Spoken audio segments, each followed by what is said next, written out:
பங்குச்சந்தை பகுப்பாய்வில் கூறப்படும் காணொளியை காண வந்த அனைத்து நண்பர்களுக்கும் வணக்கம். பங்குச்சந்தையில் கூறப்படும் காளைய நிலை, கரடியின் மதிப்பு எந்த அளவுக்கு பங்குச்சந்தையில் தனித்துவத்தை ஏற்படுத்தி வருகிறது என்பதை பற்றி நமது காணொளியில் தெளிவாக சொல்கிறோம். பங்குச்சந்தையில் கூறப்படும் கருத்துக்கள் அனைத்தும் தனிப்பட்ட கருத்து, கல்வி நோக்கத்துக்காக மட்டுமே கூறப்படுகிறது. வாங்க காணொளி உள்ள போலாம். நிப்டி 50 புதன்கிழமை பங்குச்சந்தையுடைய காளையோட நேர்மறை, கரடியோட எதிர்மறை நிலை மதிப்பை பார்ப்பதற்கு முன்பு இன்று பங்குச்சந்தையில் நிலை மதிப்பு எவ்வாறு செயல்பட்டது என்று சொல்லி பார்ப்போம். திங்கட்கிழமை பங்குச்சந்தை முடிவில் நம்ம என்ன பேசியிருந்தோம்னா 26,038 நேர்மறைனும் 25,958 எதிர்மறைனும் பேசியிருந்தோம்.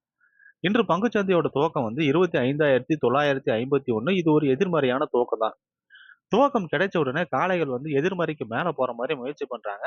ஆனா கரடிகள் தடுத்து நிறுத்தி எதிர்மறைக்கு கீழே இருந்து கரடியோட இலக்கு 25,892 என்ற நிலையை அடைறாங்க.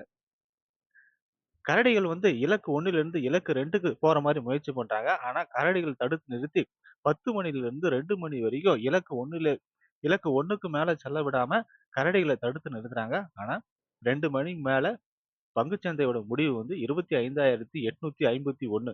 இதை பொறுத்து நாளைய பங்குச்சந்தையுடைய காளையோட நேர்மறை, கரடியோட எதிர்மறையை பார்ப்போம். புதன்கிழமை நிப்டி 50 பங்குச்சந்தையுடைய காளையோட நேர்மறை 25,938, இலக்கு 1 25,988, இலக்கு 2 26,038.